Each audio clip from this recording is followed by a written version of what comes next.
Minister Xavier Main, Minister Robert Nestor Morgan, Senator Albin Hill. I suspect that with the recent cabinet reshuffle, all of them obviously have new responsibilities and therefore obviously are in the middle of a transition. I have an apology for Minister Floyd Green, who is going to join us late. And I'm going to ask him to take over the chair of the meeting at 11 o'clock so I can attend a funeral for a very close friend of mine's mother. But he will join us closer to 11. He has a 10 o'clock. So apologies for his being late. So as I said before, Happy New Year to everyone. Started off in terms of this COVID spike. We're seeing the effects of it within the government, the Ministry of Science, Energy and Technology. We're having quite a number of cases within the ministry, which is affecting our progress. But we'll get more into that as it relates to the preparations for the next meeting. So you'll recall, members, that we have the OUR continuing today, basically with their recommendations. I think they are at the third schedule today. You'll also have received a letter from the OUR dated today in relation to questions that were asked by members during their presentation thus far. They have attached with it responses to the queries from the Joint Select Committee. And I suspect that it's not a lengthy document. So I suspect that they may wish to include it in their presentation today, going through it very quickly. But I would expect that all members would have had that by now. Can you just confirm that you do have a copy of the letter dated January 12th to the Clerk of the Houses from the OUR, along with an attachment of responses? Confirmed. Yes, confirmed. Confirmed? Yeah. All right. So we will get to the next meeting dates. I think the OUR may be finished today, and if so, it would be the ministry for next week. So I'll get some clarification as to whether or not the ministry will actually be ready for next week based on the issues that we're having when we get to that. So with that said, Minister, I'm so sorry to interrupt you. Go ahead, Member Powell. Yes, I had wanted to, some meetings ago, I had raised an issue and you had promised some clarification on it. I really don't want to take you unawares, but I'm being told that the thing has become very difficult now, especially those persons who are involved in the renewable energy sector. Remember, about 3 meetings ago, I had asked specifically about customs duties on imports for renewables, especially batteries. And you had told me that CARICOM had granted some exemptions. And I think that the point that was being made was that those exemptions would have run out at the end of the year and that you were going to be seeking to get a renewal of those exemptions. So that is one issue.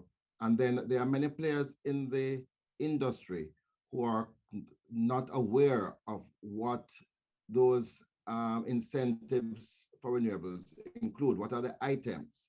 And I think they've been trying to get information from the ministry to no avail. So I don't know if your technical person for the ministry is there, but if that could be, it was Mr. Crawford also raised the concern that there seems to be some confusion as to which of the items are being exempted, are benefiting from these incentives, and which are not. All right, thank you, Member Paulwell. So that was held up during December. It was approved at the quoted meeting in November, but we didn't get the actual written confirmation from CARICOM until late December. So that letter was sent from the Ministry of Industry, Investment and Commerce the last week of December. Sorry, not the last week, the first week of January, to Ministry of Finance, who subsequently has sent it on to Customs to notify them officially. So that is now in place. The members of the Solar Association were in touch with me, and they were communicated with. But what I will do is I'll take your suggestion on board, and I'll have the ministry send out something formally by way of a press release or a thing, so that everybody will be aware. But it is resolved, right? And it was effective. It was effective January 1st. I don't think the letter actually got to Customs until maybe about the 3rd or 4th, but it was effective January 1st for 3 years. So right. I'm very keen on the list of items. That, I'll send you a copy. I'll send you a copy of it, member, and I will also have my I don't know whether or not it should come from the Ministry of Finance or from my ministry. I'll coordinate internally and see what's the best way of getting it out there. But it has been communicated from Ministry of Industry to Ministry of Finance through to Customs. So yeah, it really, as you know, is handled by the Ministry of Industry and Commerce, but obviously we are the line ministry. And may I also use this opportunity as you to wish everybody a happy new year. And as you know, the OUR is celebrating 20 as a responsibility to also for their achievements. Thanks, Minister. Thanks, Member Paul. Thanks, Member Paul. Sorry. Don't let my constituents hear that. They're particularly pleased from it coming from you. All right. So can we just review and get confirmation of the minutes dated December 9th? Do you want us to refer them to the end of the meeting, or can somebody move any corrections, any matters arising, or confirmation? Yes, I've been a bit remiss. So could you just give me until midway when sure. the new chairman takes over? Sure. Please just remind him if I'm not on. Thanks. All right. So again, let me turn over to the OUR. And as I said before, if during your presentation in relation to the third schedule, you would like to go through very quickly the responses to the queries of the members based on your letter of today's date. So over to you, OUR. Thank you. Good morning, Minister Vaz and members, and a happy new year to all of you. Thank you again for giving us the opportunity to share our thoughts on the Electricity Act. And yes, we will go through those additional comments that we submitted in that letter to the committee. So as you had indicated, we were to pick up at the comments on the third schedule, which are very, very short. In section 20 of the Electricity Act, it makes provision for the procurement of additional generation capacity. And in that section, it sets out different procedures, whether it's by competitive bidding or by the exercise of a right of first refusal that has been granted to the Jamaica Public Service Company. The third schedule details a bit more elements of that exercise of the right of first refusal. And we had maybe two very simple comments on that section. So first of all, I think it's paragraph 1 in the third schedule sets out certain conditions that have to be satisfied before the right of first refusal is permitted or allowed to be exercised. And in part D, it speaks to, and I'll quote, the replacement cost should not exceed the generation avoided cost, which will be updated every 2 years by the ministry with responsibility for energy and published. What had happened on the last occasion of the exercise of this ROFO, that's what we call offline the right of first refusal, in relation to the South Jamaica power plant, was that there in fact had not been an updated avoided cost that had been published within that 2-year framework. Or rather, no, I believe it would have been the establishment of the New Fortress Energy plant, I think, that was it. So there had not been in place an updated avoided cost that had been published by the Ministry of Energy at the time. And what the GPE had done was to utilize the generating cost of the South Jamaica plant as a proxy. We are proposing that additional language be added to allow for that scenario. If in the event that there is no published avoided cost, then there's a mechanism by which another proxy can be utilized in the assessment of the right of first refusal. And so we had proposed some language that says, in the absence of a current avoided cost of generation, the GPE shall, in consultation with the office, determine the avoided cost of generation to be applied. And I believe a few meetings ago, we had actually had a discussion on some of those elements of the avoided cost and mechanisms by which it could be made more transparent so people understand how it is calculated. The other comment that we had in relation to the third schedule has to do with the second paragraph, which we just felt that the drafting was not absolutely clear. In that second paragraph, it basically says that if the right of first refusal is not exercised, or if it is not approved, then basically new generation or replacement capacity will be put to competitive tender. And so we just proposed some language that we thought would make it clear that that would be the process. And so the proposed language is, in the event that the owner of the generation set does not exercise its right of first refusal, or in exercising its right exceeds the avoided cost, then that replacement capacity will be procured by means of competitive bidding for the generation capacity by potential independent power producers from the local and international markets. And so we thought that would just make that clear. So those were our comments on the third schedule. May I ask a question? Minister?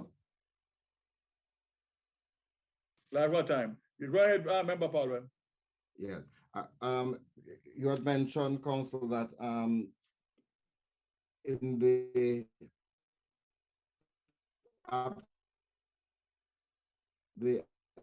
avoided costs is working out of that figure. You had used the South Jamaica plan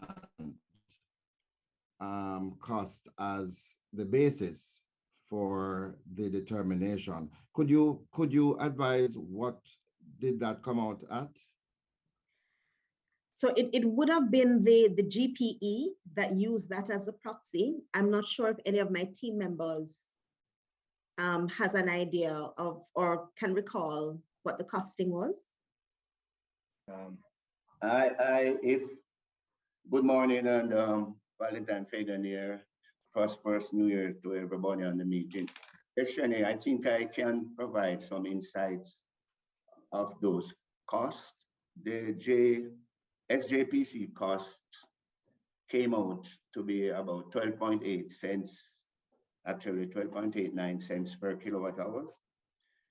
We had reviewed those costs and we had decided together with the GPE that based on those costs and the price of fuel for the NFE CHP plant, that the cost to be applied to that particular plant would be 11.76 cents per kilowatt hour. So it's a reduction beyond the SJPC plant cost. All right, and just to be absolutely clear, sir, because you know that 12.89 cents would mean a lot to me. Because I'm not hearing a member.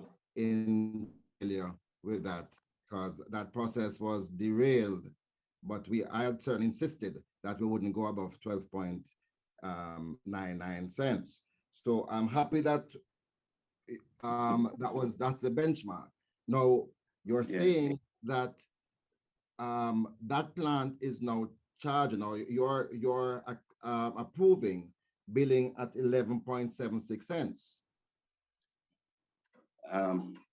Member Paul, yes, based on the 12.89 cents, as you correctly said, it would have been 12.99, but it came out to 12.89 cents. Using that as a proxy plus other factors that we took into consideration, we determined together with the GPE that the cost would be 11.76 for the next plant, which happened to be the CHP at the Jamaica refinery. So Minister, this is good news, but in the wake of this good news, I therefore can't understand why increase in the price of electricity. Because forgive me now, Mr. Fagan, isn't it about 70% of our capacity now on utilizing LNG? And wouldn't this rate be common to the plants in Bogue? Jamaica now it says 7.76, and of course the plant at South Jamaica. To answer your question, Member Paulwell, the Bogue plant, as you would understand, came before the SJPC. The Bogue plant prices are a little higher than the SJPC, because as you know, that was a plant that was converted and the technology is not as up to date as the SJPC plant, which was the later plant. But in terms of the price movements regarding your comment, recall that the price of electricity has several components. And previously, you know, the fuel cost was the major contributor. But recently, over a number of years, the non-fuel costs have been gradually increasing. So it has been one of the major contributors to the increase in the price of the electricity, including also provisions for losses. Remember, losses are also a major factor, and losses have been increasing. So that would help to exacerbate the increase in the cost of the retail electricity. I'm sorry, Minister, to pursue this, but as you know, the current debate amongst consumers as to the high price of electricity is one that we can't ignore. And up to recently, we have seen this increase, but the JPSCO has acknowledged it. And I therefore want to probe a little bit, because if you are getting 11.76 cents or in that ballpark, let us average it out at about 12 or even 13 cents. The cost of distribution, transmission and distribution, plus losses, you are saying those other costs would have increased, which would account for the, I would say spike, but the significant increase in electricity recently? Well, let me say the 11.76 and the 12.89 are specifically for the two plants mentioned, but in general, you remember we have other plants on the system that make up. Those are at the lower end, you must recall. So who are more expensive than these? could you say? Well, I would say one, the gas turbine plants are more expensive. They are used for peaking powers. They are more expensive than these. The oil, we still have some IPP plants that burns heavy fuel oil. They are at times more expensive than these other plants. But the truth about it is that while the fuel cost has been going down, there have been increases in the non-fuel costs. And remember, the last determination of tariff considered, it's really the non-fuel cost it considered, and not the fuel cost per se, as that is a pass-through. But losses at 27% and taking that into account, plus the contributions of that to the tariff, it's very significant. It's about 8 to 9%. All right, so Minister, as soon as we finish this exercise, I'm going to recommend that we get back into a discussion on how we can cut those losses, especially electricity theft, so that and I had given some proposal, but the minister hasn't taken me on as yet, but I know that he will. Thanks very much, Mr. Fagan. You're welcome, member. Thank you, member. Right. Chairman. Yeah. Chairman. Who's that? Member Hilton? Yes, Chairman. Right, sir. Good morning, Chairman, and Happy New Year to everyone. Best wishes to everyone for 2022. Chairman, I just wanted to clarify something with the attorney from OUR. And let me just declare that I've been absent from about 2 meetings, possibly 3, so I've missed some opportunity, but I've been reading the documents. So I just wanted clarity about just to be clear about the independent power producers and the definition currently being applied. This relates to a specific set of persons under license, or it is that is defined in a way so that the category is not expansive. Is that category expansive? Good morning, Member Hilton. So there is a definition of IPP in the Electricity Act. It says it means a licensee that owns or operates facilities for the generation of electricity for use primarily by the public, and that is not the same legal entity as the single buyer. So an IPP would refer to anyone other than JPS that has in fact been provided with a license to generate electricity. And it wouldn't be, for example, a self-generator. They're generating electricity for eventual use by the public. Is it not correct? Is it not correct that with respect to the special economic zone, that the developers in special economic zone can generate electricity in the zone and for the purposes and use within the zone? I would have to have a look back at any limitations that are placed with regard to activities within the zone as to whether or not it is considered to be operations within the jurisdiction of Jamaica. I know there are special treatments for activities that do occur within that zone, and there are restrictions in terms of those activities extending outside of the zone. So if I could get the opportunity to just quickly have a look at that piece of legislation so that I could give you a more complete answer. Please do. That is very important. Please do. Sure. Thank you, Chairman.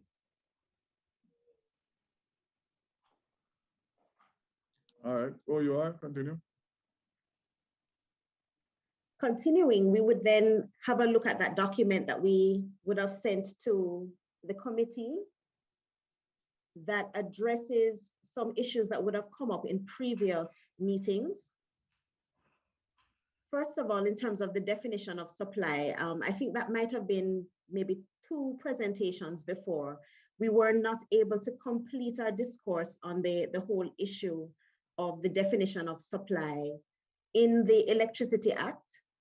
But our simple recommendation is that the term supply be given the generic meaning of supply, which is basically any supply, whether for a fee or free, so that it is clear in the Electricity Act that any such supply is subject to the provisions of the Act and subject to any prohibitions thereafter. But that the language makes it clear that any monopoly or any exclusivity that would be granted with respect to supply would be prescribed by, for example, the license terms, as is the case with JPS, where they would have currently exclusivity with regard to the supply in the sale of electricity and not supplies generally. So that was really what we wanted to emphasize in terms of that definition of supply, and we have proposed some language for consideration. In terms of the discussion on gas supply arrangements in Jamaica, there were several questions raised by, I believe, Member Paulwell, and I think also discussed by Member Hill as well. And so we wanted to take the opportunity to answer those questions. We had promised to get back to you on them. One question was, is the new Fortress Energy FSRU hub located at Old Harbour being used as a terminal to export natural gas to other countries? So we want to just emphasize that this relates to the supply of gas for which we don't really have I should even say really, we don't have regulatory oversight of the gas sector and gas supplies. And so we reached out to NFE to assist us with providing answers to some of these questions. And so we have been advised by NFE that neither the Old Harbour terminal nor the Golar freeze vessel is used to support any natural gas export operations to other countries. The other question, I'm sorry, Ms. Riley. Did you get any answer in relation to whether or not anywhere in Jamaica is being so used to supply natural gas to other territories? No, we had not asked that specific question. Right. And just a follow-up as well. So there's the issue of export, but what about other customers apart from JPS in Jamaica? Because the intention was to create enough, to have an infrastructure paid for by the Jamaican people that would enable great throughput. And whether or not this throughput is limited to JPS, and we know it is not.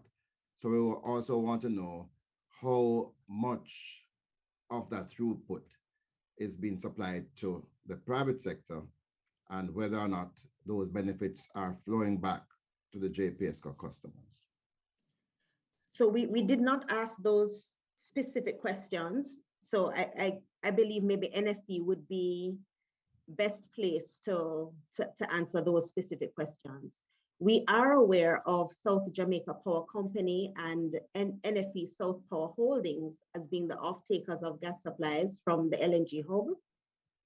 And we do know that their gas supply agreements do contemplate the possibility of there being other local end users, but we do not know for sure who they are and what are the terms under which they receive supplies.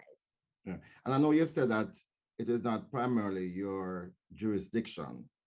I would like to submit that it might very well be, because everything is everything, and it goes into the price of electricity that consumers pay. And if there is a mechanism whereby the cost of the infrastructure is shared ratably amongst all the users of it, then we would expect that that could have the impact of lowering the price to the JPSCo customers if the throughput is significant and sufficient, no? So I would think that you would have more than a passing interest in ensuring that the efficacy of the arrangement is maintained, or certainly what we had agreed would have been maintained. Chairman, Certainly. Chairman, may I support Member Paulwell's interpretation and view on that matter? But additionally, to ask Ms. Riley, on the matter of, I asked previously about the matter of independent power producers. Similarly, the associated issue of supplies is an issue that I think needs some clarification with respect to supplies within the special economic zones, and whether that is given the broader interpretation of supplies in all of Jamaica. And I'm raising this, Ms. Riley, because the intent in the special economic zone was to give the zone not only a special customs treatment, but also to recognize that the zones, if they're going to be impactful and play a role in Jamaica's growth and development, and attracting as they are new investments into the zones and by extension into the country, that they should be treated in particular ways. And so the matter of supplies and how that is interpreted within the zone as opposed to the wider Jamaica is of great significance. And I'd like to hear how that is being treated for purposes of the supply of electricity within the zones and outside of the special economic zones. Member Hilton, I would like to, with your earlier question on the SEZ, Yeah. to get back on that one so that we can actually look at the legislative provisions and how it relates to what pertains in the current regulations governing the electricity sector. All right. Thank you. And Member Paulwell, I do understand the concern, and we do have more than a passing interest in terms of ensuring that the provisions that are in the current gas supply agreements with the electricity providers are complied with, to ensure that any costs that are passed through to end user customers of electricity do conform to any of those provisions and any restrictions in terms of the supply of gas. So for example, we would have spoken in earlier presentations about the volume discounts that are included in the gas supply provisions with the independent power producers. And certainly with regard to those arrangements, there is an understanding that if additional electricity generators do receive supplies from the gas supplier, then that cost will be shared so that any costs that are paid with regard to the contribution to the infrastructure costs and any other fixed charges will be shared equitably. So you don't have double payment by the electricity end user. And so we do monitor those provisions, and we do monitor whatever costs are passed through to the consumer. All right, so you will ascertain of those other end users if that consideration is taken into account. Those are the persons who are contracted with New Forest Energy to ensure that they do contribute to the infrastructure cost. You will ascertain. We can ask NFE the question, but right now, in terms of our monitoring of the pass-through, we do ensure that it conforms to the provisions that exist in the current gas supply agreement. Well, they can tell this committee if you need additional powers to be able to get those answers are not just politely asked. Okay, I'm sure the minister will quite gladly enhance the powers of the OUR to ensure that all of those mechanisms are properly administered and policed. All right, but thanks very much. And let me just, as an addendum to that, Ms. Riley. Thank you, Chairman. As an addendum to that, Ms. Riley, it's not just the supplies and the contractors for the supply going into electricity end users, but there, as we know, there are multiple uses of the LNG and multiple fuel types, but also end users. And if those uses were to be expanded, for example, into areas like bunkering and other activities, I would imagine that would come under the scope of the question that Member Paul is asking.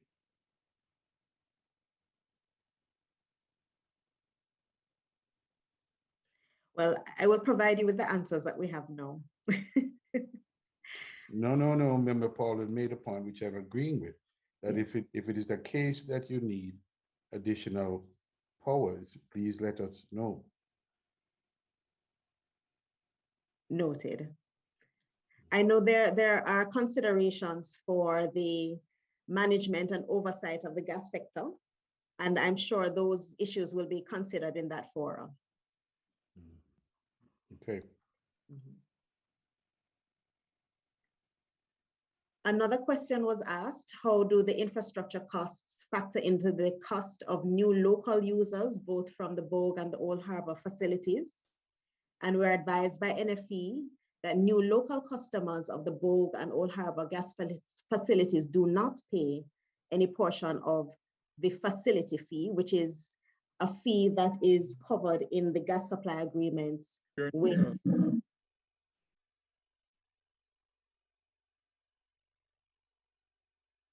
Sorry, Minister.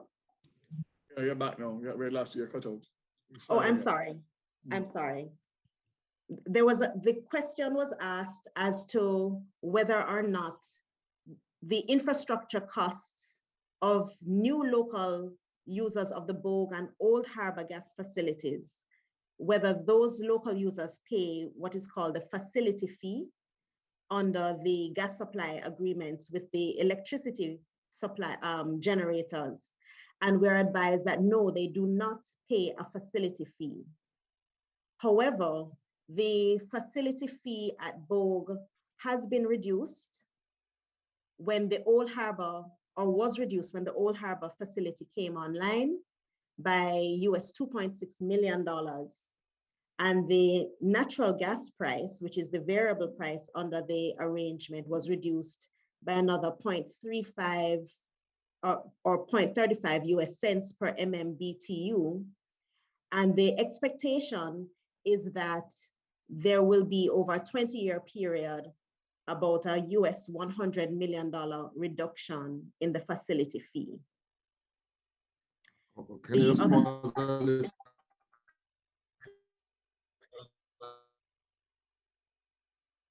Because that is percent I have.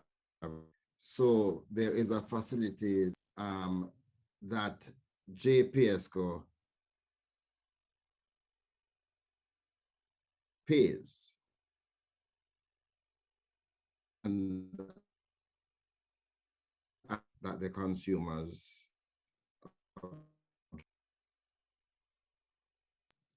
Not hearing you, Member Paul. Member Paul, well, you're cutting out as well. Okay. Let me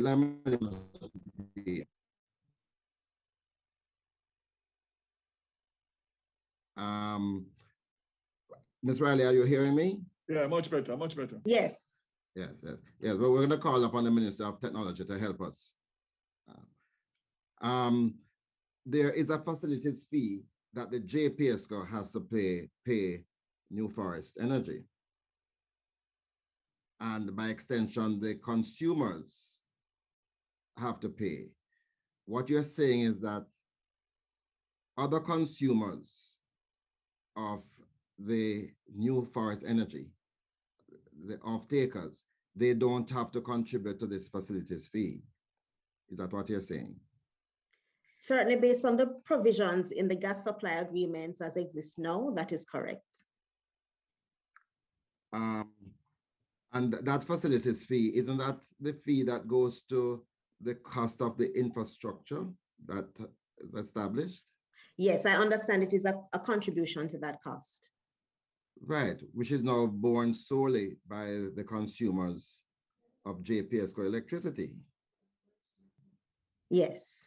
But that was never the intention, that only one set of people would pay for this. Because what you're going to have is what we have been predicting. People are going to move away from JPSCO because of the burden of these additional fees that are not being shared by other customers. Correct. Of NFE. So it doesn't make sense. I thought it was my clear view, and Mr. Hilton, member Hilton, would have been a part of all of those discussions and negotiations, that infrastructure that is being established would have the capacity, the capability of doing more than just supplying JPSCO. Correct. It would be able to supply others here, others in the world, but that everybody, and not only one set of people, be burdened by that infrastructure. And it makes sense. So I would think that the OUR must be very, very concerned, as we are, about the fact that other customers of New Forest Energy are not contributing to that cost. But member, may I just follow up quickly, Member Paul and Chairman, with your permission. It must be so for the reasons that Member Paul will indicates, and that was certainly my understanding as at the time. But let me ask, but I think the point, Member Paul, that we need some clarity on is whether the gas supply agreement for other off-takers other than JPS, we have not, those are commercial agreement. We understand those are between New Fortress and those private off-takers. But it would be interesting to see the provisions of those supply arrangement if a fee is being charged as well in those provisions. And so, I mean, apart from the courtesies of writing to NFE and perhaps OUR given its good using its good offices, can inquire into that. But failing that, I would imagine that this committee, mandated as it does to monitor all aspects of the economy and energy in this country, should and does have the power to ask NFE to respond, whether in writing or in person, to those very important questions.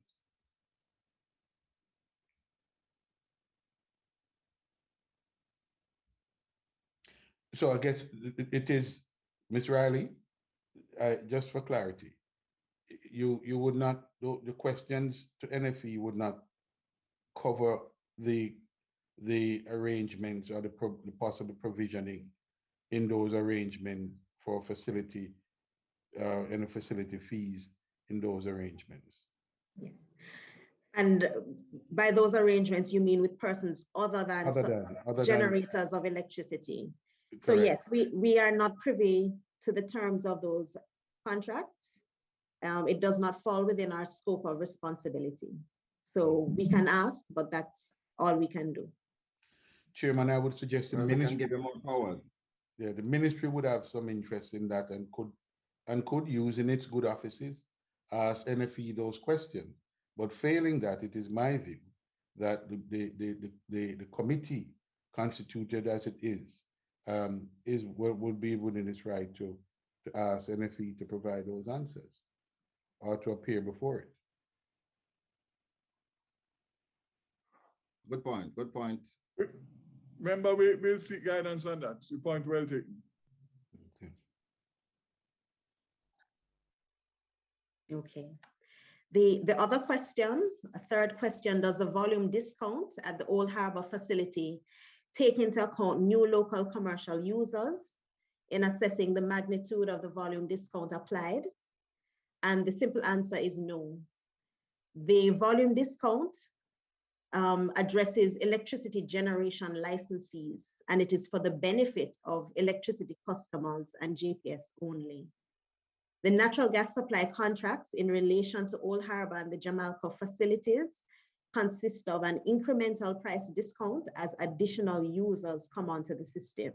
And by additional users, that would be from the electricity sector.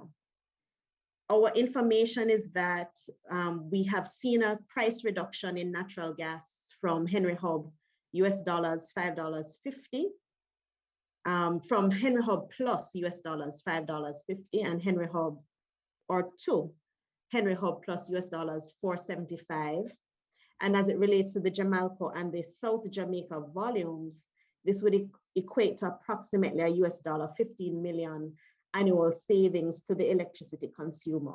So that's really how the volume discount under the existing gas supply agreements with electricity generators operate.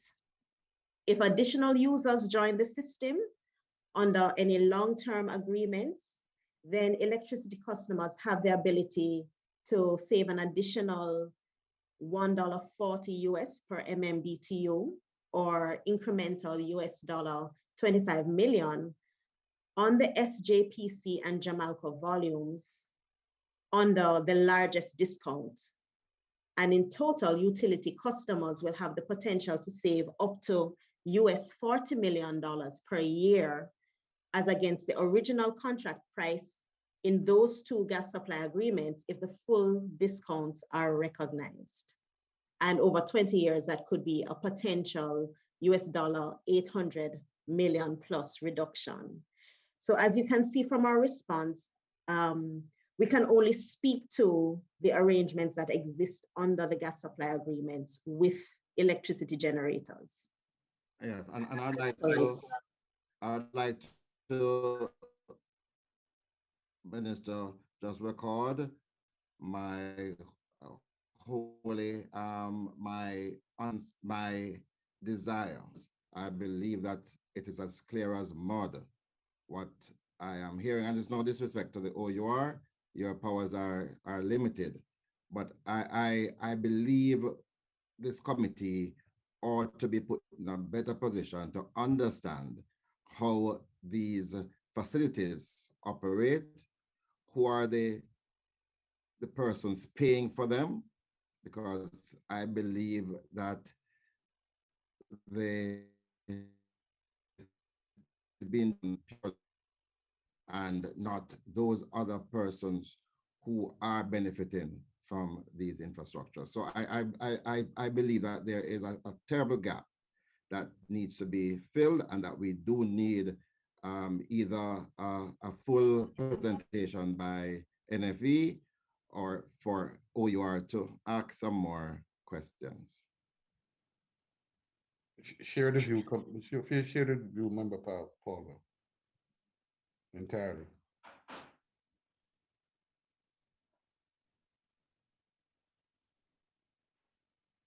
And there were 3 more questions asked. Chairman? Oh. Yes.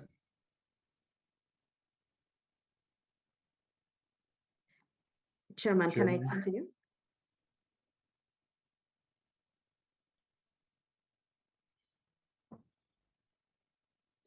As the handover taking place between the chairman and the outgoing and incoming chairman? I'm not seeing Member Floyd Green online as yet. I will contact the chairman.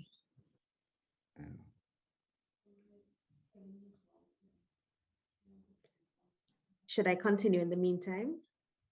Well, we're not the chairman. Yeah, go ahead, Shiley.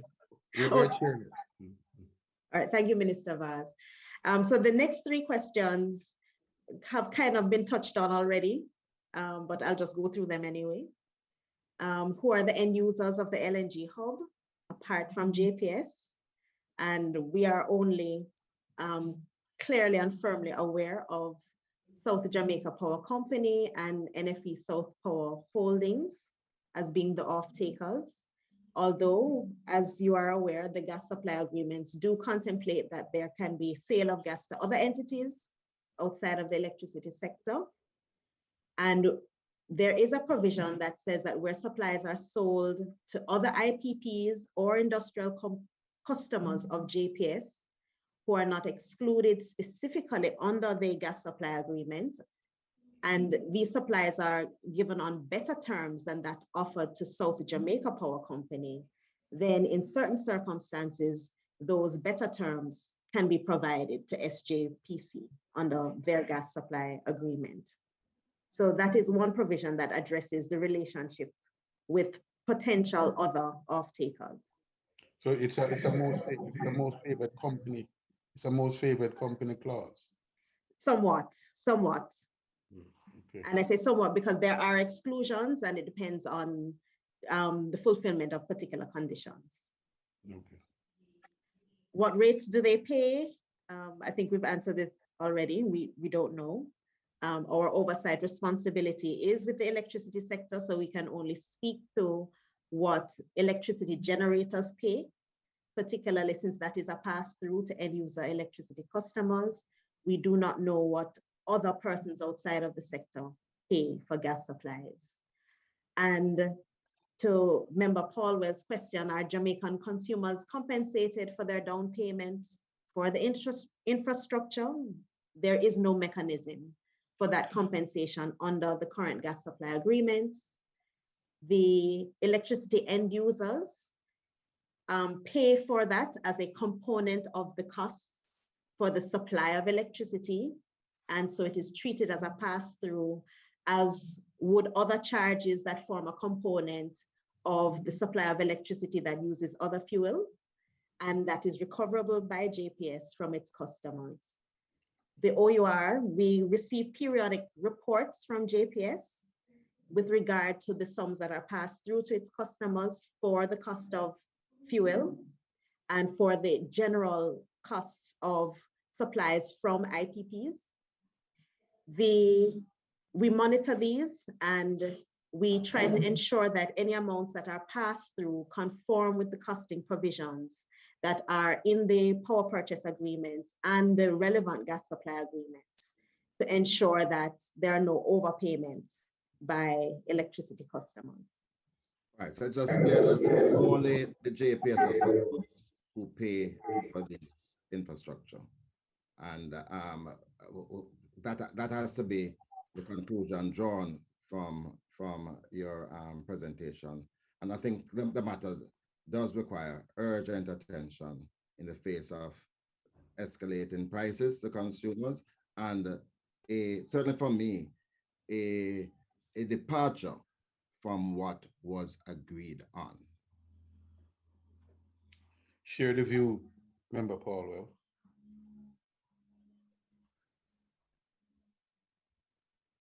Noted. At our last meeting in December, Member Paulwell had asked a very specific question. In fact, the suggestion was made that there should be an independent body, such as the OUR, to take on the role of system operator to ensure that there's transparency in the dispatching of electricity generation in accordance with the merit order system. And so we were asked whether the OUR could take up this function and how quickly we could do so. And we had expressed a view, but did say that it's something that we would consider and then get back to the committee on it. We do support in principle the decoupling of the system operator function from among the roles of the current monopoly distributor of electricity, because there is that potential of conflict with JPS also being a generator of electricity. And so we do agree that the dispatch function could be handled by a body independent of JPS. We, however, do not think it appropriate for the OUR to be that body because of the conflict with its role of monitoring compliance with the merit order system. And also it would conflict with our ability to mediate disputes that may arise among participants in the industry with regard to the dispatching activity. So it's something that we would wish to be separated from. Currently, the dispatch activity is governed by the dispatch code, which would have been promulgated by the OUR pursuant to our powers under Section 47 of the Electricity Act.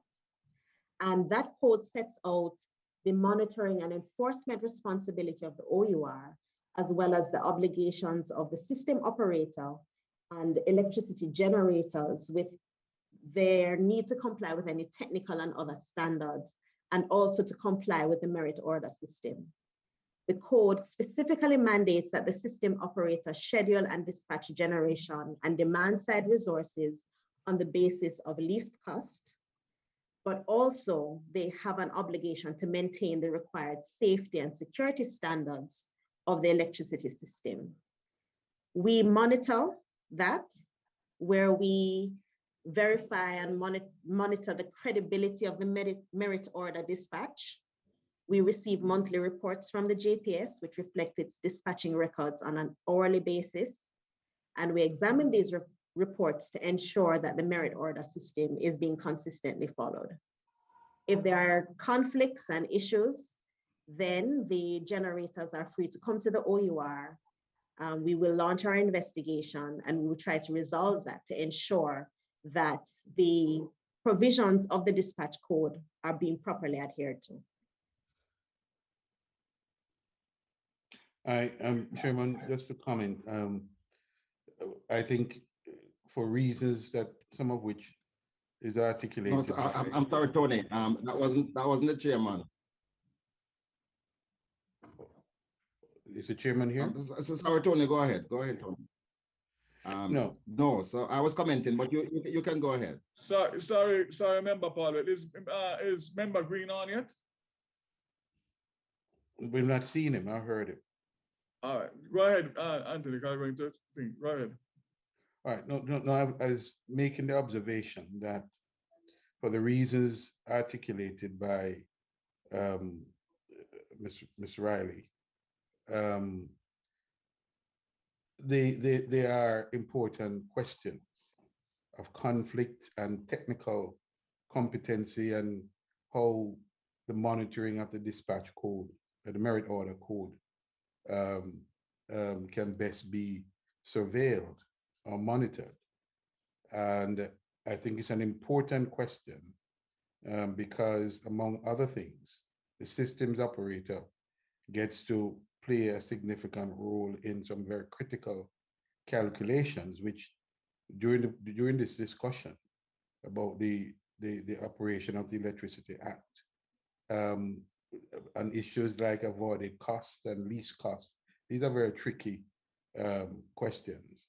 And I do believe that there should be an independent body. And by independent, I don't mean there's not collaboration with, because there's a safety and technical question from the systems operator that must be fully taken into account. But I believe under this, the critical issues of the merit order and the critical calculations, I do believe that it needs a proper modernized system, needs an independent body to play a far more discerning and critical role in this merit order system.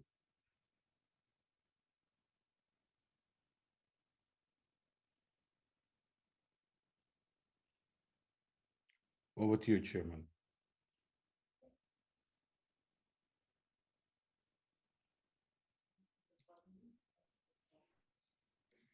Chairman, subject to any further questions, that would be the end of our presentation at this time.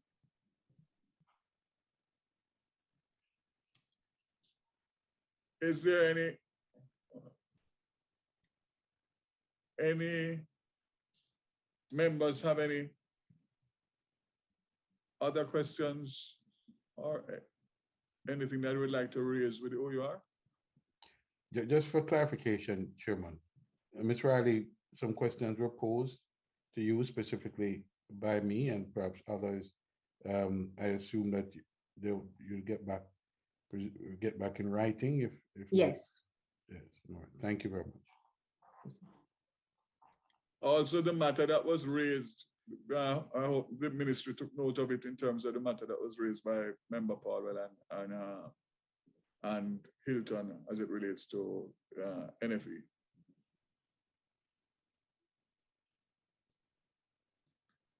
All right, Member Paulwell, did you get a chance to go through the minutes?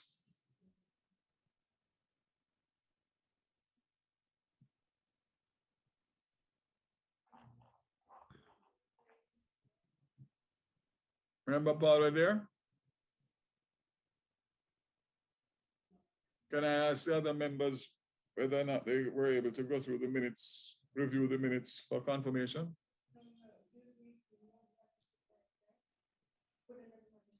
I have, but since I wasn't there, I can't confirm. I can. Chairman, I can. Member Jackson? Sure, I can. All right, seconded.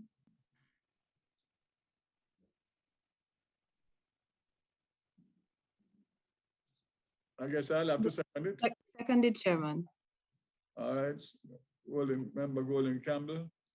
All right, so members, as I indicated earlier, there was a meeting scheduled for January 20th at 10 a.m. Due to some COVID challenges within the ministry, they have asked me if I can reschedule that.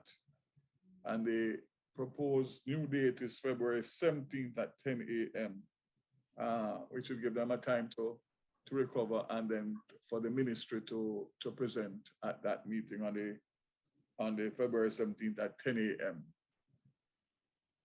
Is that okay with members for that date, February 17th, 10 a.m.? So far, that date seems good so far. Fine, Chairman. That's convenient, Chairman. All right. So we're going to set the next meeting for February 17th at 10 a.m., at which Ministry, Science, Energy, and Technology will present. And OUR, if you have answers by then, we can take those also. Yes, Minister. Minister, can I just advise that Member Paul is apologizing. He got knocked off, and that's why you weren't getting a response from him. All right, thank you so much for that. Thank you so much. All right, so members, Member Green, you're no longer needed because we're finishing on time. I'm going to leave to join this funeral now.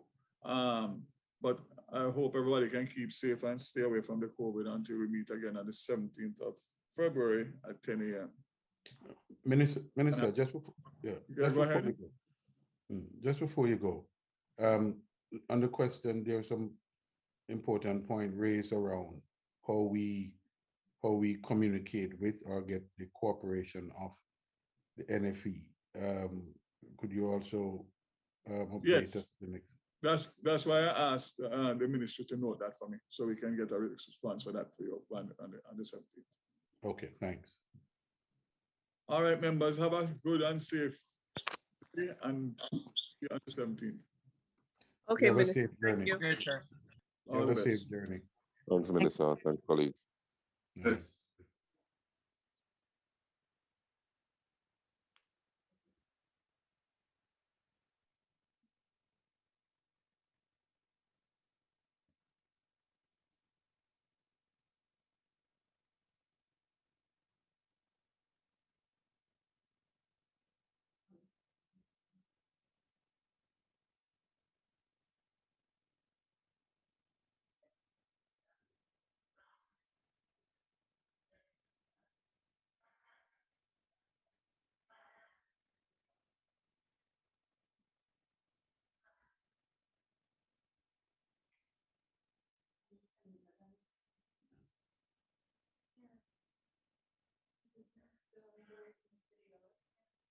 Recording stopped.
hard this time. I tried fighting back, but that only made him